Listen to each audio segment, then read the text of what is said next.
Hey, it's Julian Gordon here, and welcome back to the Build Momentum 28-Day Challenge. Today I want to talk about how to grow your capital and self-worth beyond just money.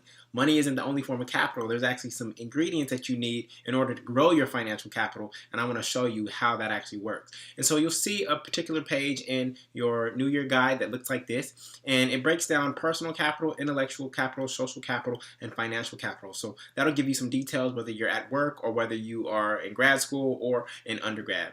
So let me show you what those capitals are in more detail. So two are internal. One is your personal, the internal ones are your personal capital and intellectual capital. Those are within you, right? And then there's external resources, which are financial capital and social capital and financial capital. Social capital is people, right? And financial capital is money. That's not within you, right? And now it can be created from ideas that come from your personal intellectual capital, and that's what we're going to talk about because I want to show you how money is actually created, okay? So first is your personal capital, and this is how well you know yourself. This is your unique gifts, talents, and strengths, right? Now, when I look at you, I can't see your personal capital because where does it live? It lives within inside you.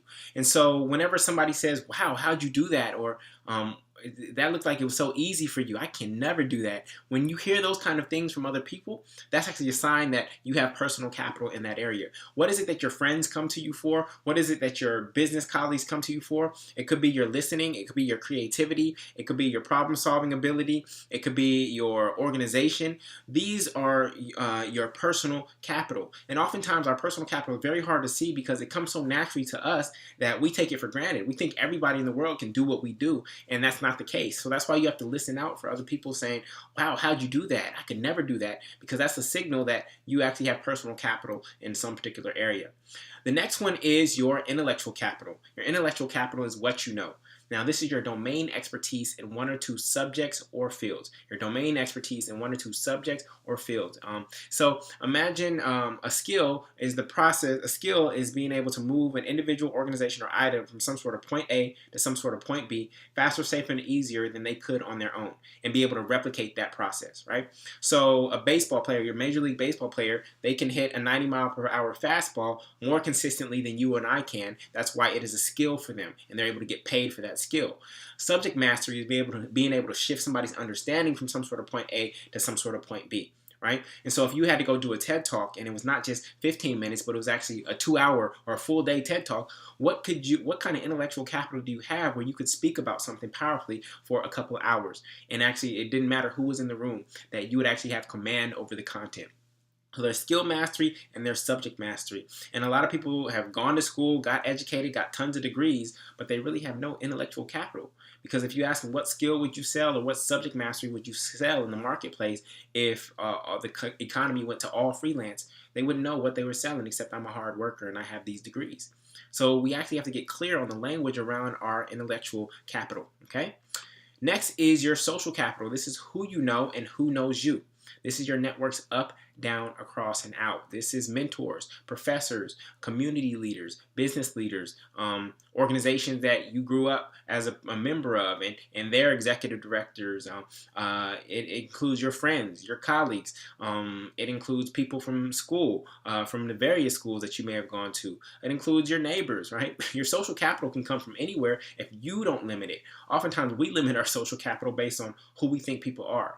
And you know, our eyes cause us to look at the way somebody's dressed and cut them off when they could actually be social capital. You never know who you're sitting next to you. So I really encourage people to have the middle seat mentality. And the middle seat mentality, you know, the middle seat on the airplane is the most uncomfortable, right? Because you got two people on both sides. But the beauty of having two people on both sides is what? You get to meet two people, right? You've actually doubled your chances of expanding your social capital because you have the opportunity to meet two people. And am I saying take the middle seat on the airplane? Kind of, right? But I'm saying take the middle seat mentality to wherever you go, whenever you're networking. And you don't have to think about it as networking. You could be in the grocery line and meet somebody next to you, right? And I used to be very shy. And I'm somewhat of an introvert. I know you can't tell when I'm on platforms like this, but I found that the easiest way to overcome my shyness from high school, which I realized was cutting me off from all kinds of amazing people and possibilities, is to simply say hello. Once you blurt out hello, what happens? The conversation unfolds. Hello is another version of a first domino, right? Once you say hello, a conversation unfolds from there. They may look at you crazy. Why is this person saying hello? But they're going to say something back. And you go from there and see where it goes. That's how you build a relationship. That's how you meet strangers, and those strangers actually become friends. All right. So social capital is really important. Now, here's why these three forms of capital are so important to building financial capital. Because financial capital is who knows that you know what you know. Who knows that you know what you know. So when I'm speaking to large audiences, what I tend to do is, and I'm going to share this with you and try to demonstrate here, is I say, is there anybody in here who knows how to fix cars? And a couple people will raise their hand, and I'll have them stand up. So it'll be like 2 people in a room of 500, right? And I'll ask, how many of you knew that these 2 people knew how to fix cars prior to this moment? Nobody raises their hand, right? And so from that moment, now there are 498 other people who know that these 2 people know how to fix cars, right? So now what happens when those people's cars break down or they get an engine light signal come on, right? All of a sudden they go to these 2 people, because now there are 498 people that know that they have a skill set that's actually valuable. Prior to that moment, that didn't occur. So now those 2 people are in position to get financial capital because it is come at the intersection of their intellectual and social capital. So this is another way of looking at it. Your financial capital grows at the intersection of your intellectual and social capital. Your personal capital is the foundation, right? Your unique gifts, talents, and strengths. But when your social capital and your intellectual capital cross and intersect, that's where financial opportunities emerge. Just think about applying for a job. You can have all the intellectual capital in the world, but if the people at that company aren't aware of your intellectual capital, or you don't know anybody who's inside that company prior to the interview, the chances of you getting that job decrease. But if you have strong intellectual capital and you can language it, and you know people who are inside the company, which is your social capital, when those 2 things intersect, that comes out and manifests as financial capital through the form of employment. The same thing with clients. A lot of you have great skill sets, but the world doesn't know. And guess what? You don't need the world to know. You just need the right people to know, and the right people don't know. Now, if the right people, your tribe, knows that you have this intellectual capital that can help them, then what's going to happen for you? Financial capital is going to come your way in the form of clients, in the form of money. And so this is why it's really key to grow what I call the other 4.0, which is your personal capital, your intellectual capital, your social capital, and your financial capital. So we want to set intentions for how we're actually going to grow those things in this upcoming year. First and foremost, we're going to take an assessment of what personal capital do you have at this moment in time? What intellectual capital do you have at this moment in time? What social capital do you have at this moment in time? And we've already done analysis of what financial capital you have from previous pages, right? So now we want to set 1 or 2 intentions about how I'm going to grow my personal capital this year, how I'm going to grow my intellectual, social, and financial capital this year.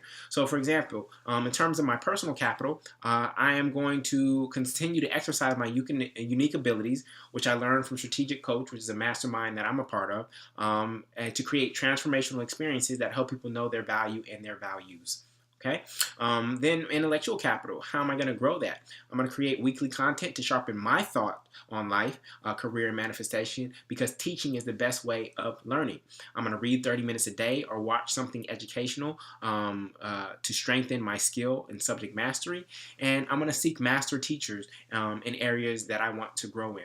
So these are some simple intentions that I'm setting for how I'm going to grow my capital, because to the extent that I grow my personal, intellectual, and social capital, guess what tends to grow? My financial capital grows in proportion to the extent that they grow. So the 3 that I'm in control of are my personal, intellectual, and social. The one that actually grows out of those is my financial. Okay? And so I encourage you to figure out how you're going to grow your personal, intellectual, and social. And you can also set intentions for how you're going to grow your financial. But I do know for certain that when you grow your personal, intellectual, and social capital, more financial opportunities will come your way than ever before. Okay? So take a moment to do this. Set intentions for your personal, intellectual, social, and financial capital, your other 4.0, the original 4.0 GPA that you were focused on from junior high school to high school or through college.